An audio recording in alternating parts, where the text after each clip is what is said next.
Hey everybody, it's Mike and welcome to Chip Damage. And can you believe it? We are already 1 month into 2022. What is time? Ever since the end of 2019, beginning of 2020, like since the beginning of the pandemic, for me, time has just been like one solid chunk. Like it's not years, it's like a nebulous single stretch, and it's been a solid 2 years since that time began, and that's really hard to believe. But yeah, another year marked off the calendar and well into a new year already. And I'm sorry I didn't make this video a little earlier in the year. I'll explain and you'll see why that is the case by the end of this video. But with this time, still in January, I thought it'd be a perfect time to kind of recollect my gaming experience, both playing and collecting a bit throughout 2021, because it was a pretty unique year. It was kind of like a pseudo recovery year, but like we're still not all there yet. We're still like, limping along. But it was still a very interesting year in the year of gaming, and an interesting year for me personally on the subject matter. And I kind of wanted to share that. Like I said, it's been about 4 weeks since the new year. So like it's really had time to like settle in, and I've gone and looked back and seen what's happened, and it's really settled and caked in there. So I hope you'll join me as I go through the list of things that affected me in the gaming world in 2021, and look forward to another video where I go over my hopes of 2022, this year that has already begun. But yes, please let me know in the comments below, before I even begin my own thoughts, what was your gaming experience in 2021? What did you play? Did you play something brand new? What was your game of the year? Did you go back and finish something? Did you go back and play a golden oldie that you really enjoyed? Please let me know as we dive in. But yes, so let's dive in, and to get the YouTube stuff out of the way, please like and subscribe if you like what you're about to hear. So let's begin, shall we? 2021. Yeah, there were a lot of promises in 2020 for 2021, correct? For new games to come out. I believe God of War 2, Ragnarok, as it's ostensibly known, was like originally announced for 2021. Like I think Final Fantasy 16 was originally announced for 2021. I could be wrong on that one, but a lot of things got delayed into this year, 2022. Obviously, for pandemic reasons, everything has kind of slowed down, but we still had a good number of releases for 2021 and some pretty solid games. And unfortunately for myself personally, 2021 was the busiest year, and not in a good way for me ever. I had a number of personal issues that got in the way of gaming, and that's kind of how I look at it. Like I got a brand new job, which I ended up liking, but it was a big transition hour-wise. I was in a car accident, which thankfully no one was injured with, but that's a lot of paperwork, and that's a lot of back and forth, and a number of family and health issues got in the way, so I wasn't able to play a great number of brand new titles this year. However, I did have the time and enjoyed playing a number of older titles. However, I did still walk away with a brand new game of the year, and we'll get into that. But let's go chronologically. I went into this year, or I ended 2020, as it were, thinking that Halo Infinite was going to launch at the the end of 2020. So I began playing the Halo Master Chief Collection about a year and a quarter ago in preparation. But as we all know, Halo Infinite got delayed till recently, till December 8th, 2021. But I continued playing that game early this year. January 2021 was all Halo Master Chief Collection. I grew up a huge Halo fan, kind of lapsed for a few years, finally got an Xbox One X as it were, and played the hell out of that collection, getting achievements, going through all the campaigns, having friends come over and playing the split screen multiplayer in all the modes. That collection is insanely good. I am so happy that it turned out great. I know when it launched back in 2014, it was a mess, but I put hundreds of hours over the course of like 2 or 3 months into that collection, just enjoying it, like craving it, and it got me in the mood for Halo Infinite, which, spoilers, I wasn't able to get or play yet because halfway through the year, my Xbox One X died, and that's like the first console that ever died on me, that just fully, like, I could not repair, and there's no point in getting a new one with the Series X being out, which is something I already wanted, but I was not able to find a Series X, unfortunately, throughout the year. Hopefully I'll get one because I really want to play Halo Infinite on that console. Take advantage of the backwards compatibility, and with the recent purchases that Xbox have done, it's a system to definitely own and keep your eye on. However, I was able to get a PlayStation 5 this year. Yes, the disc version. I'm one of the lucky few who got that early in March, April this year, and I loved it. Unfortunately, it kind of sat there for a minute because I didn't have too many titles on it, But one thing I did experiment with was playing older PlayStation 4 games on it, and they load like in a second on there. And it is really a cool console. Still not a huge library of exclusives, but we'll dive into it. But I was in a very old school gaming mood earlier on, and I'm a huge Capcom fan.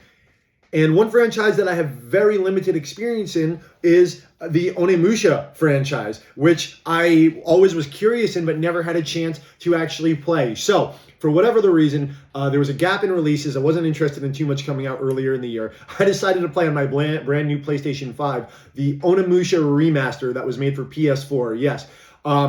I dove in not knowing what to expect. This was an early PS2 game. I knew it wasn't very long. I knew it wasn't incredibly in-depth, but I'm like, maybe I'll like this. It's a gray spot. It's a blind spot I have for Capcom history. And I ended up loving this game. I ended up getting the platinum. I had to go through this game like 3 or 4 times. Not a very long game, but to unlock everything. And it really enamored me to the series. Unfortunately, as many know, this is not the Genma Onimusha re-release that was released on Xbox. It doesn't have the extra features or difficulty or enemy that version has. Kind of a letdown. However, this was still a really cool re-release. It played well. It looked good for an older PS2 game. It cleaned up well. And it made me want to jump back into the Onimusha series 2 and 3 and Dawn of Dreams, which I have and now will end up hooking my PS2 and playing eventually. But for the time being, one of the first things I did this year was get the platinum on Onimusha. Yeah, fantastic game.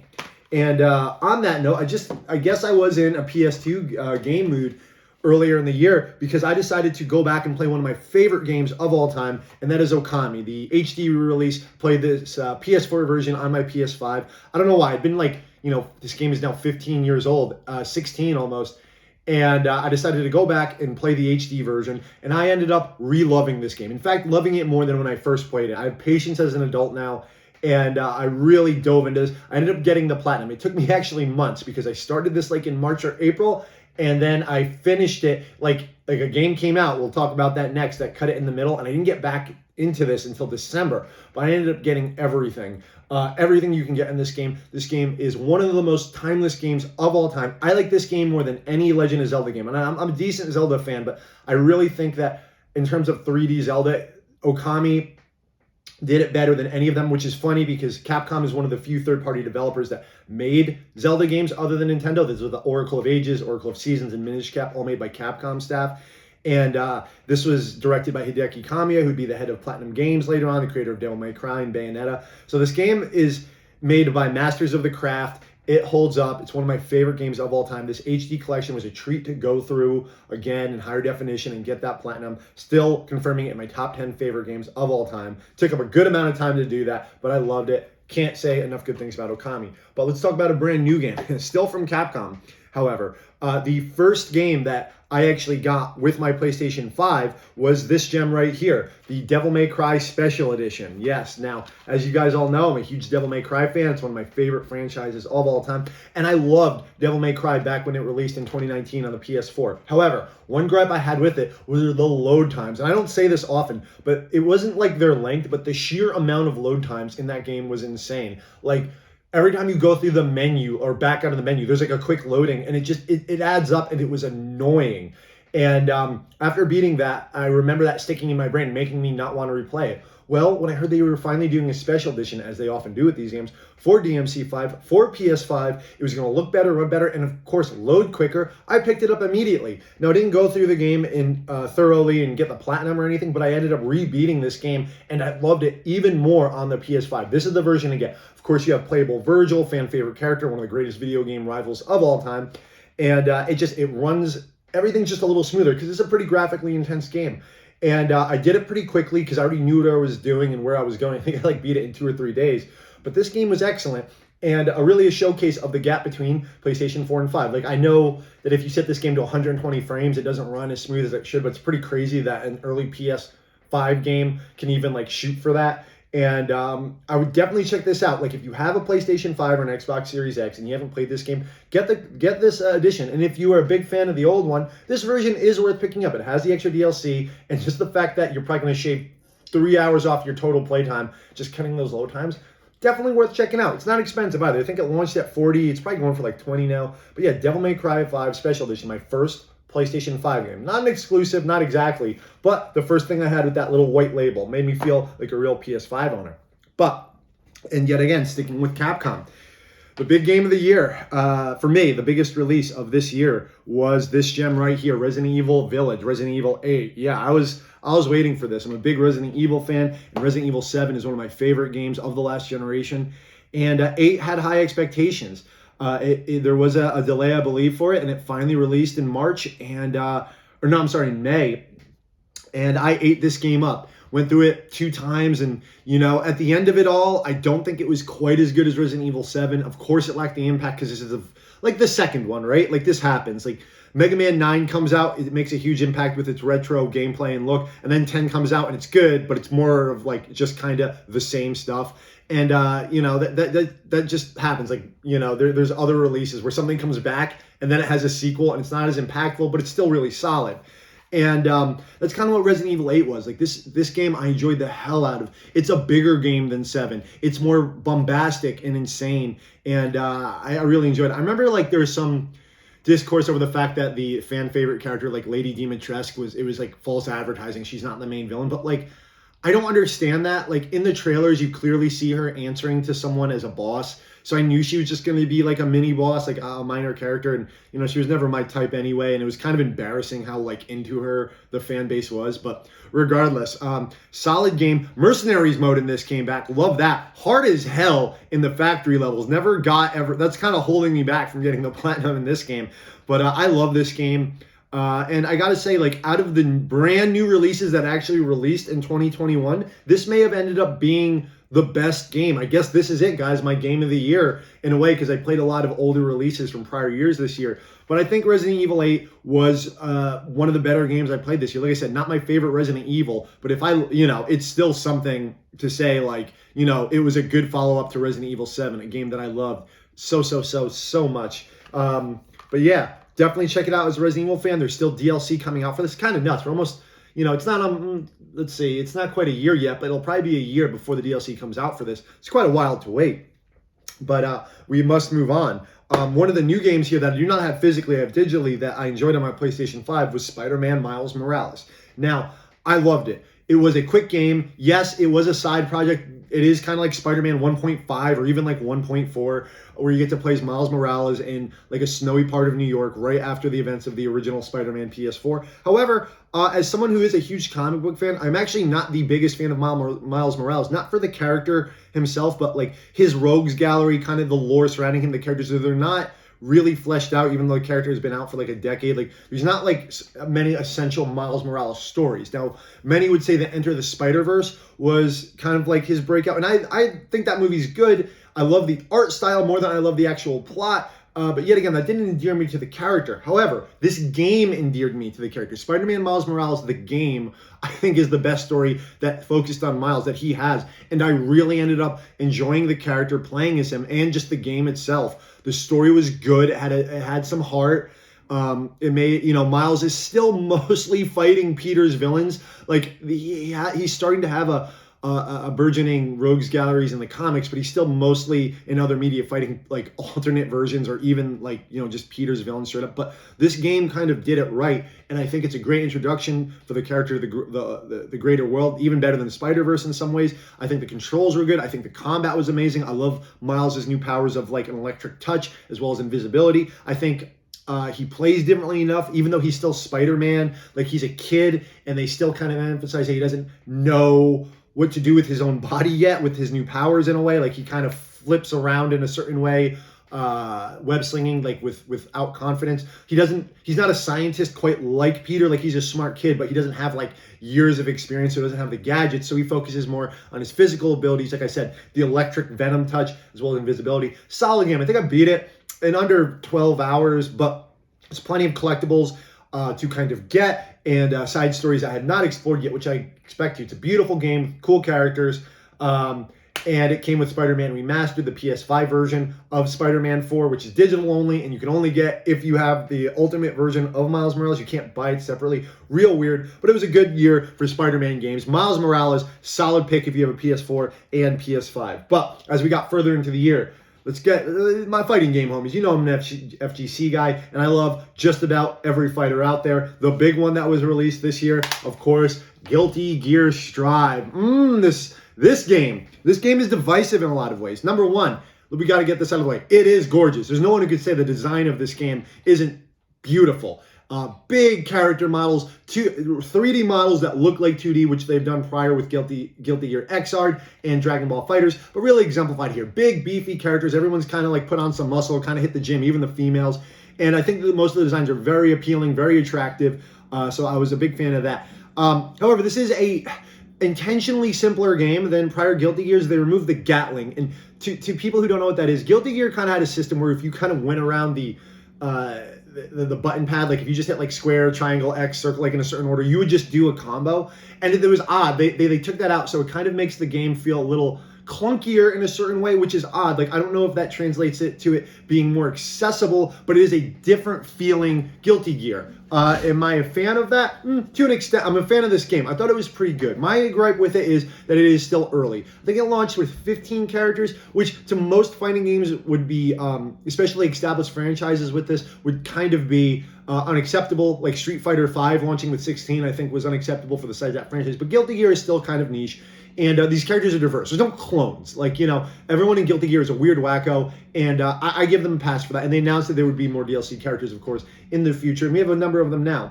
But I enjoy this game. I'm just kind of waiting for it to be beefier. Like, I played it for the first couple of weeks it came out, but then I'm like, you know what? I've kind of expended everything I can with the characters that are here, the stages that are here. And that's big for me. Like, I like playing online, but I like big rosters. I want to see some of my favorites return.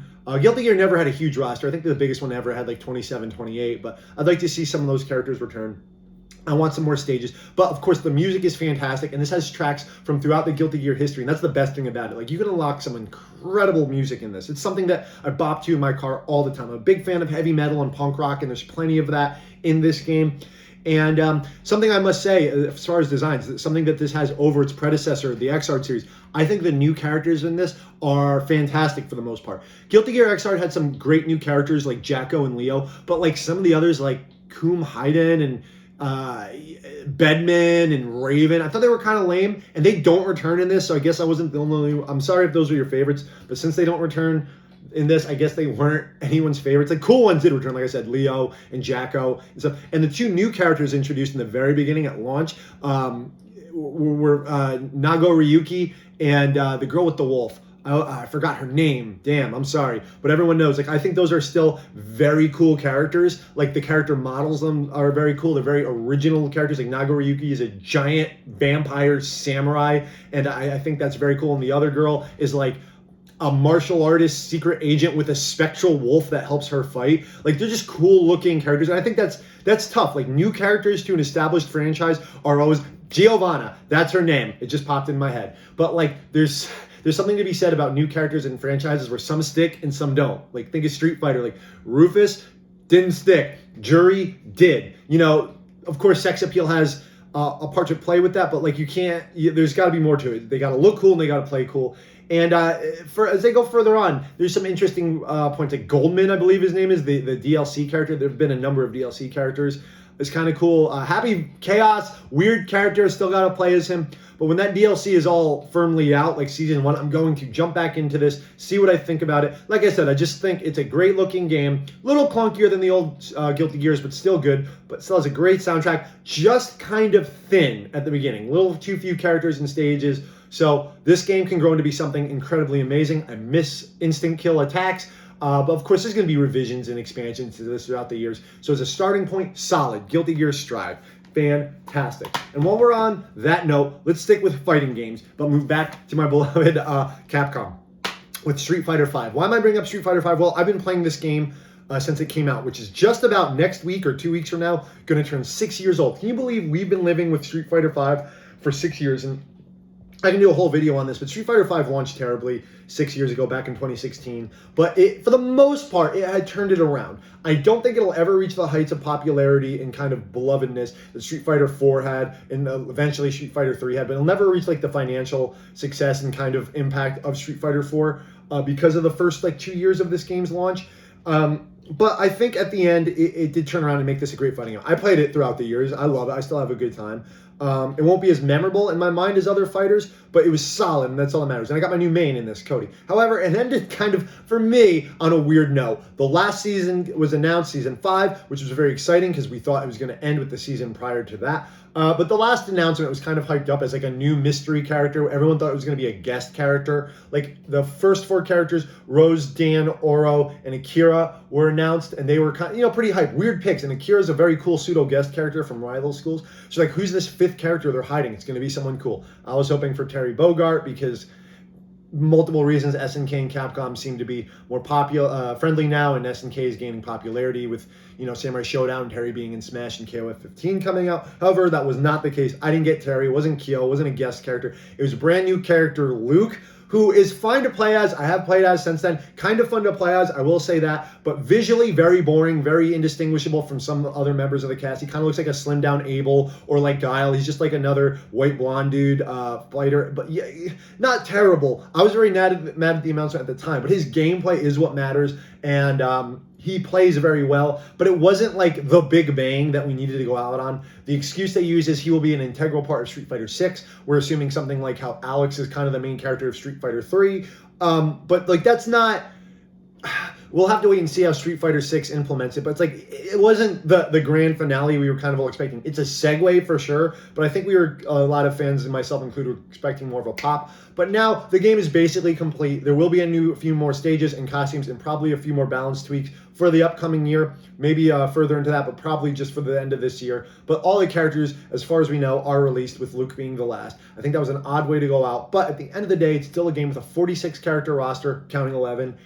And I enjoyed it. As the kind of final year of Street Fighter V, I think it'll go down as a great fighting game. Not one of the greatest, but a solid game that turned it around. And you got to say, it stuck it out there for 6 years of content. That's something for a console fight, for any game, but especially a console game, especially for a fighting game. So good on you, Street Fighter V. I put plenty of time into you this year. It should have been Terry. But we must move on even further.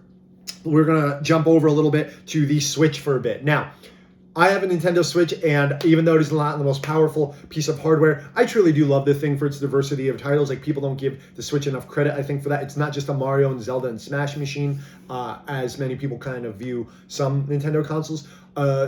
One of my most favorite pseudo-Nintendo franchises, it's appeared in other places, but it's mostly associated with Nintendo, is No More Heroes. And of course, No More Heroes 3 launched this year. However, I was not ready to play No More Heroes 3. I love 1 and 2, but I had never played this game right here, Travis Strikes Again. Now, I actually played the PlayStation 4 version of this because I like trophies, but I decided to go through this. The only physical release of this game in the US, you can get one in Japan, is on the Switch. You can get a PS4 one if you import it, but I bought this physically for the Switch just to have it.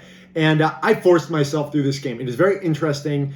It is very esoteric. It is an homage to many different genres of video games and to weird video game storytelling. However, this game is a little rough and kind of incredibly boring, but it does play an integral part to the overall story, bridging No More Heroes 2 and 3. So I'm one of those guys who needs all the lore, and I decided to go through it. I'm glad I did. I will never go through it again.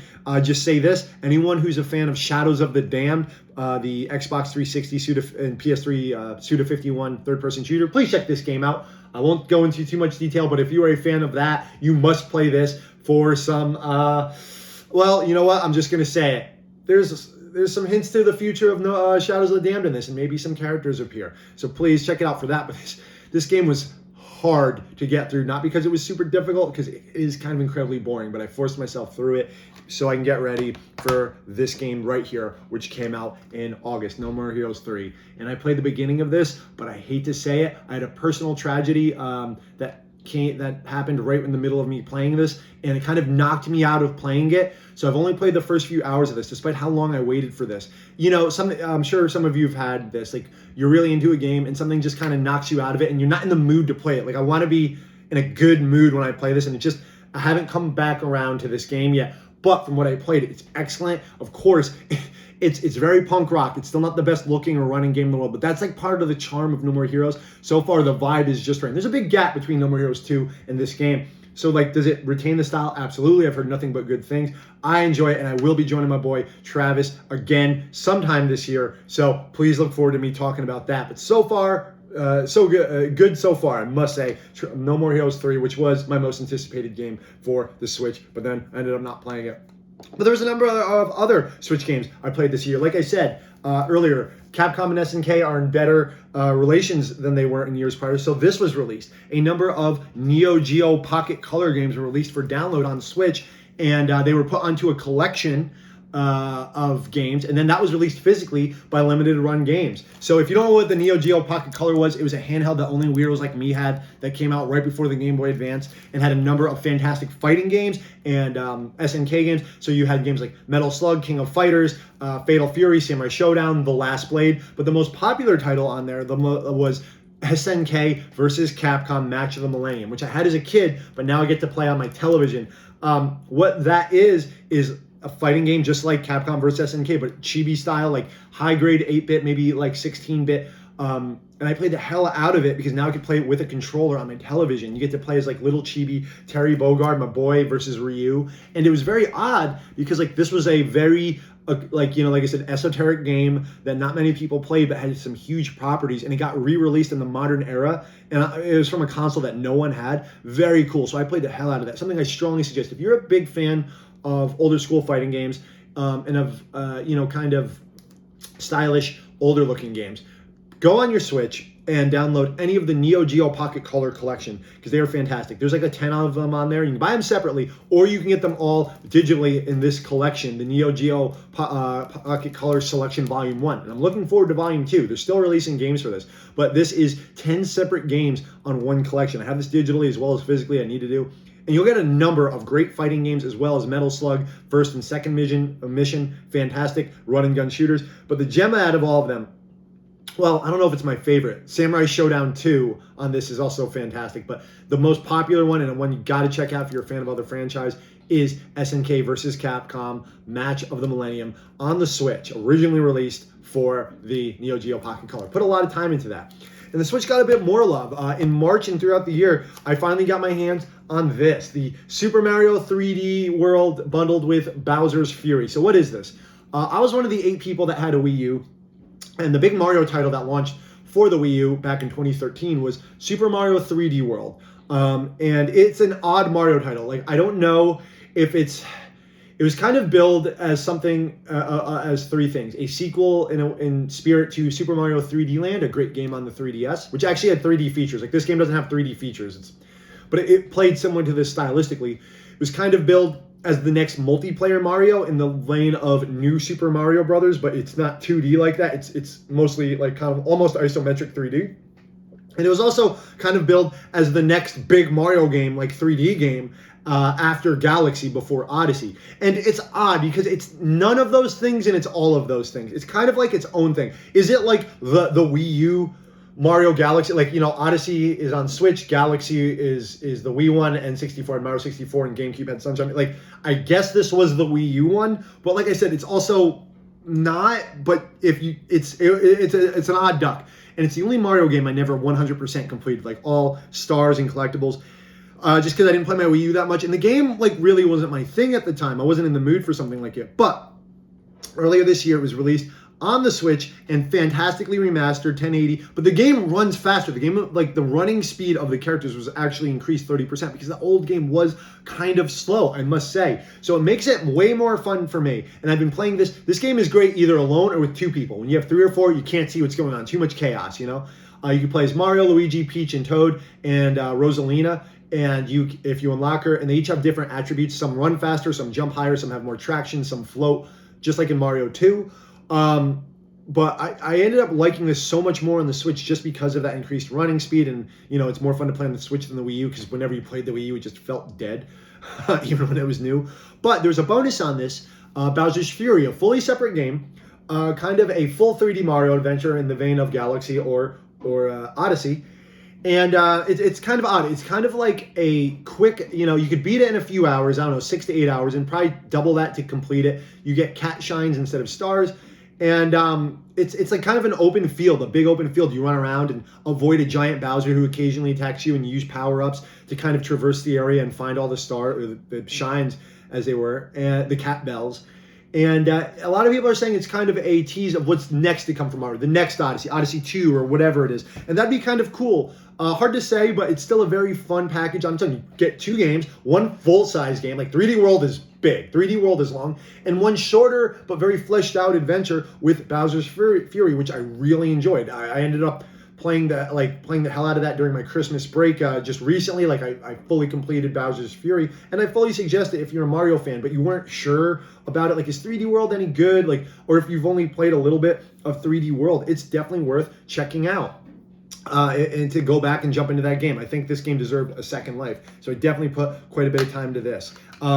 Another game that I picked up on the Switch this year that I played the hell out of multiplayer-wise is right here, Cruisin Blast. Yeah, so this was actually kind of hard to come by a physical version of at first, but you can get it now. What is Cruisin Blast? Well, if you don't know, Cruisin USA, Cruisin World are huge N64 and arcade titles. Very fun, wacky racers, throwing realism out the window. You're going to race through courses that have dinosaurs and woolly mammoths and giants fighting. You can fly through the air and do some really wacky stuff at like ridiculously high speed, all while listening to some really pumping music. Everything is neon. Realism, forget that. It's all about fun. Cruisin Blast, a franchise that Nintendo didn't fully own, but looks like it came back and got a release on the Switch, and I've had a lot of fun with this. This is a racing game you don't really need to think a lot during. It's not Mario Kart. There's no weapons. You just gotta go fast, and you gotta go a little bit faster than everyone else with you. A game worth checking out. Switch exclusive. Yeah, I believe online play is coming to this later this year.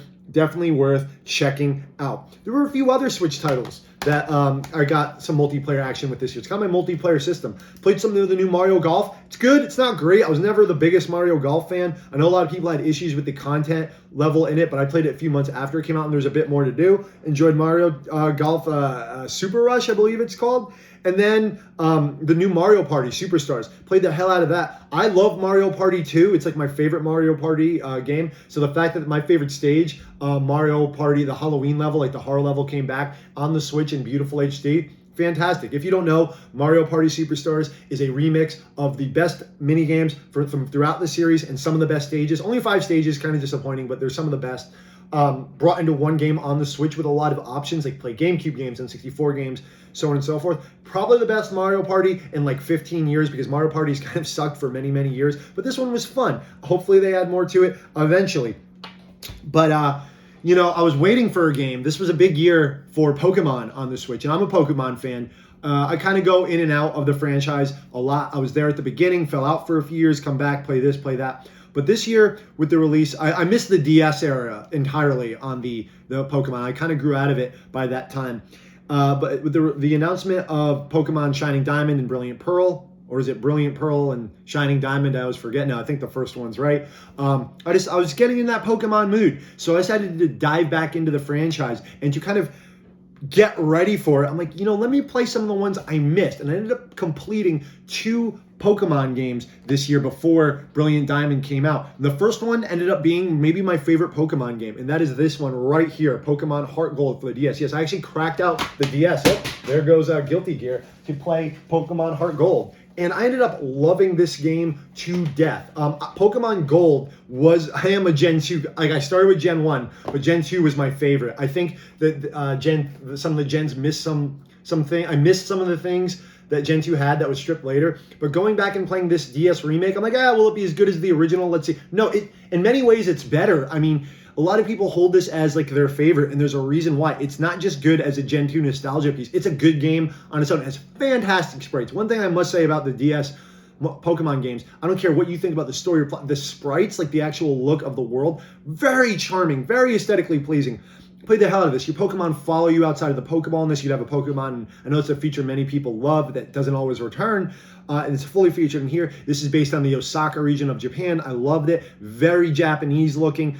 Some of my favorite Pokemon are in this game. I ended up loving it. Fantastic soundtrack. Great enhancements where it mattered. Enhancements from Crystal the enhanced version of the original Gold and Silver were incorporated into this. This ended up probably being my favorite Pokemon game. It's hard to say, but I can't believe I waited so long to finally play this, but I just wasn't in that Pokemon mood. For me, I got to be in like a certain mood to jump into. Like these are still JRPGs that can take you 40 hours or more.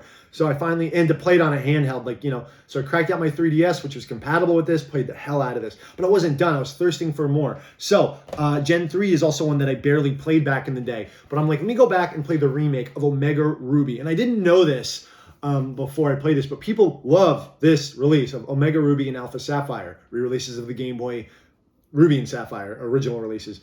Some people missed some of the features that were in Emerald, the enhanced version of those original titles. Some of them made it in here, but I'm like, let me see what this is all about. I kind of went from Heart Gold to the next, in the next in line, the remake, Omega Ruby. I loved this game. I didn't think I would like the little 3D models, but there was a change from sprites in the DS to 3DS era for this game.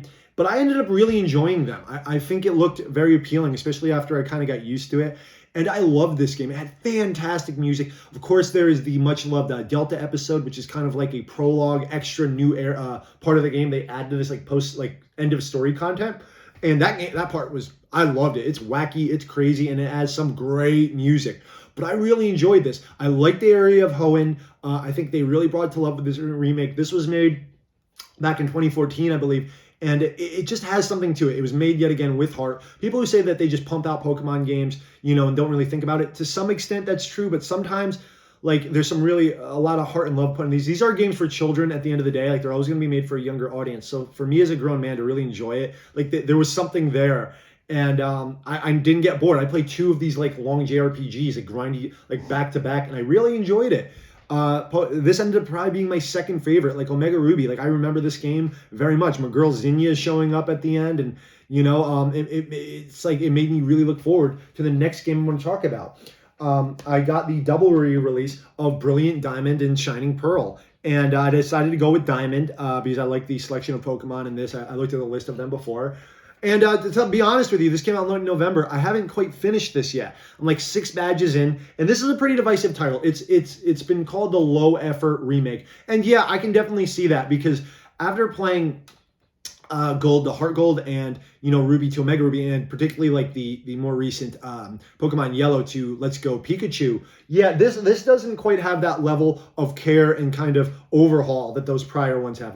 Pokemon Diamond and Pearl, as I know, are incredibly beloved because of their sheer popularity. They're the first DS releases of Pokemon, and that system was unbelievably popular. So this was a lot of people's first Pokemon games getting remade. And they're solid in what they are. And I think they're some of the highest selling still to this day. So people were looking forward to this, but right away there was a way that has a certain look to it. It's very chibi style. It's not the full character models that you saw in the remake Let's Go Pikachu, which people didn't like at first, but I think people turned around on it. That game looks and sounds great, and that's not what this game looks and sounds like. But as someone who did not play Diamond and Pearl, just kind of aware of it, so far I like it. I will come back and say my thoughts on this, but yes, it is not the best looking Pokemon game, but there's a cuteness to it. It's not ugly. It's just kind of uninteresting. It's just kind of bland, but it's also got some charm to it.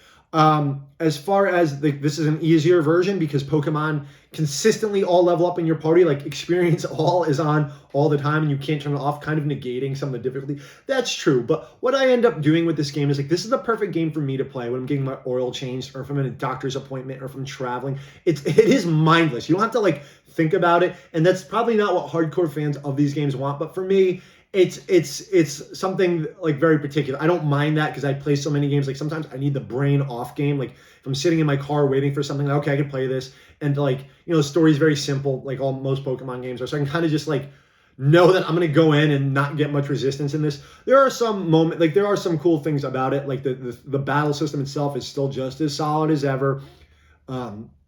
But yet again, I know this is divisive. It is kind of bland, but it's not bad. Pokemon, the mainline games, the battle system is inherently pretty good. I mean, if it wasn't, it wouldn't be the biggest IP in the world. I know the Pokemon Company is not exactly in people's good graces right now, but this was okay. And of course, it sold well because it's Pokemon. But it is what it is. Check it out if you're at least a little bit interested. But I wasn't done with the Switch this year. Man, I did so much. I went back and played so many games, but one of the ones I played the most of this year was Super Smash Bros. Ultimate. Now, Super Smash Bros. Ultimate, whether you like the gameplay or not, you must admit is the greatest collaboration in gaming. I'm like Fortnite, yeah, you get a lot of characters in there, but those aren't the characters. Those are just the skins kind of forced into that game.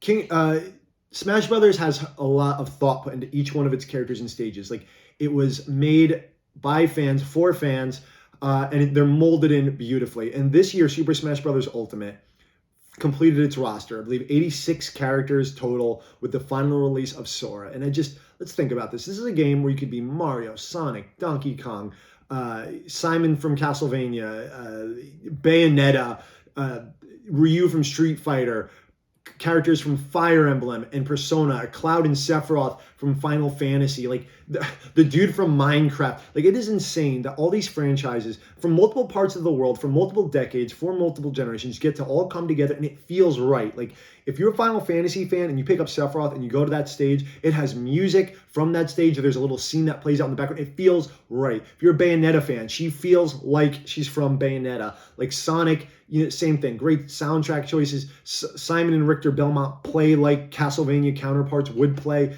It's just done right. The inputs for Terry Bogard and Ryu and Ken, like in Kazuya from Tekken, like they feel like real fighting game characters. Like they turn to automatically face their opponents one-on-one. And if you put in the inputs of the original moves, they do more damage. Like it is made with a craftsmanship that is incredibly rare and appreciated by so many. And as someone who collects so many games throughout the years on every platform, it's an arc. Like if you have to save one game to give to aliens when the civilization ends to kind of try to bubble all of gaming, the closest you're going to get is really Smash Brothers. Like it has fighting game mode. Like, it's a game that can be a hardcore fighting game, or it can be a party game with 8 players, or you can do one-on-one with no items, whatever. And it's just so much fun. And this year with the release of Sora, which was kind of a miracle get, being pseudo-owned by Disney, I think that was a proper finish to the character, just the epicness, the largeness of that reveal, and how he plays, looks, and handles. Love that.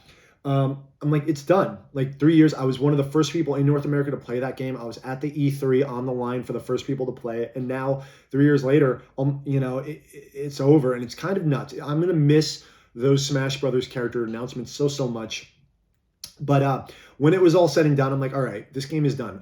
Something I had not done was go through the World of Light, the story mode of Super Smash Bros. Ultimate, just because I didn't care. I just wanted to play with my friends and, all that. But I'm like, you know what? It's all done. Let's go through it. And I went through it because what I wanted to do was I wanted to have that full museum, that full catalog. I wanted every spirit in Super Smash Bros. Ultimate, which is their equivalent of trophies. Not quite as good, but they pull from a wide range of gaming franchise, some that I don't even know. I kind of want to do a video where I go through every spirit and just talk about them for a second. There's like 13. They launched with like 1,300. There's like 1,500 now. It's insane. They kept adding to them. I'm like, I want them all, which would entail me going through the story mode, which I beat. It's like 20 hours long.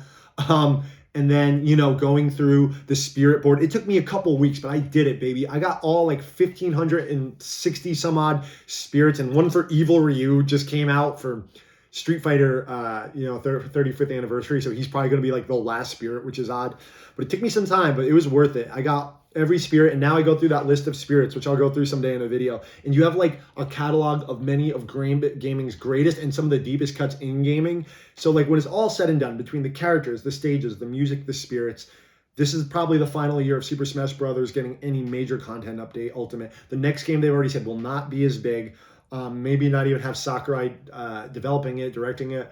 I think 2021 was a fantastic year for the franchise to go out on with the content that they gave us, and I'm going to be playing it for years and years to come, because even if you're not a fan of the gameplay itself, I'm a fan of just about every character that you can play as, and I think they are brought to life beautifully in that game.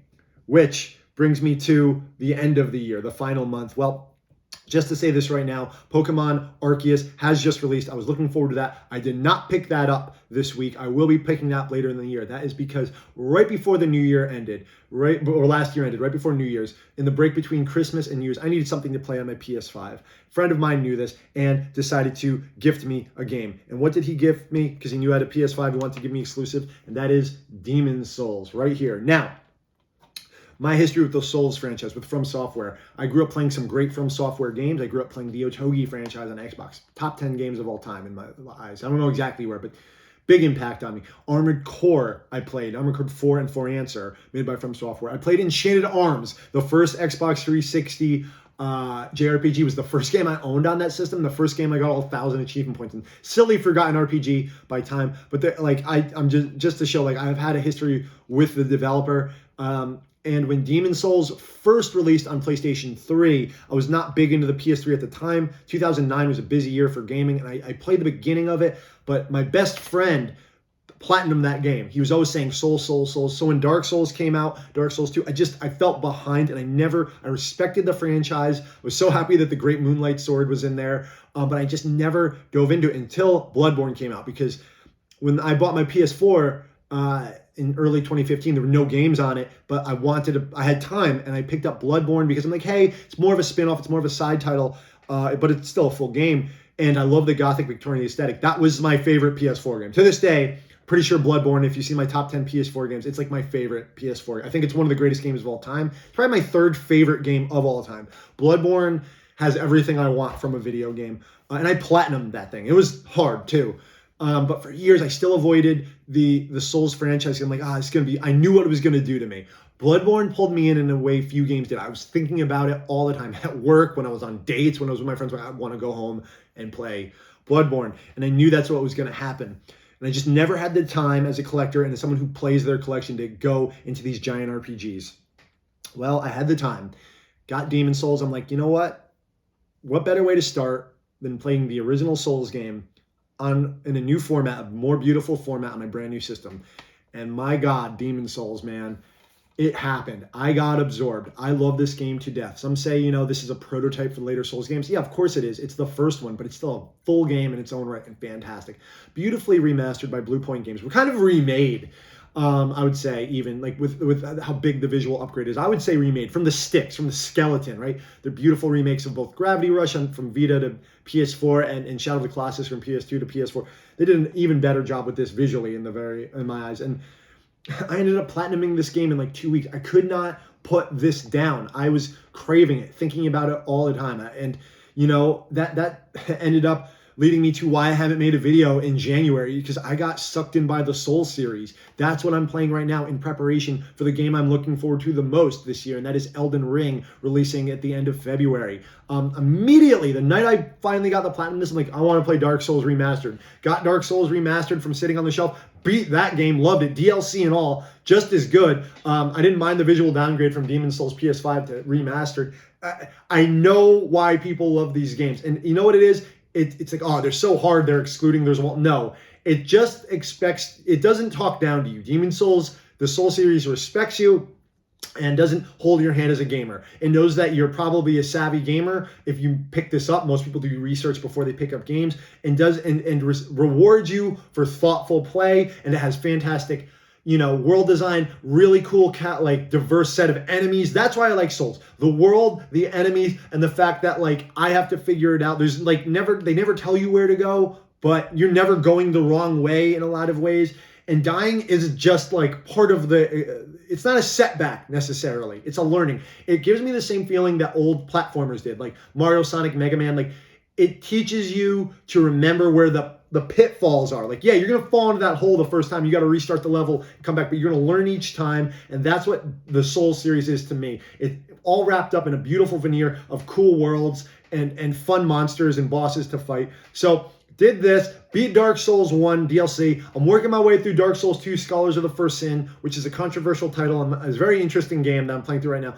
Don't think I'll be able to get past into Dark Souls 3 before Elden Ring comes out. But that's where I'm at right now. But this game finished out the year for me. 2020 game that I played at the end of 2021. But that's where I'm at the moment. And there's a number of titles that I wish I could have gotten to this year that I just didn't have the time to do. Like I said, busy year for me. I still got to play quite a bit, but not as much as I'd want. The remaster of Shin Megami Tensei 3 Nocturne, which is a game that I love, but this has bonus features. Oh, I'm sorry, I'm holding the wrong title, but I don't have that on the table with me. But the remaster of Shin Megami Tensei 3 Nocturne. Love that game. Want to replay it and get everything, finally beat everything. Didn't get a chance to play that this year. This title right here, Nier Replicant. Never played the original Nier. I'm well aware of what that game is. Loved Nier Automata when it came out in 2017. This came out early in March, right before the release of Resident Evil 5. Didn't have time to jump into this. I got the collector's edition, this beautiful collector's edition. Still haven't had time to play this, but I've heard great things. Can't wait to jump into into this. Metroid Dread, pretty much most people's game of the year this year. I did not get a chance to jump in and try, and that is a sin because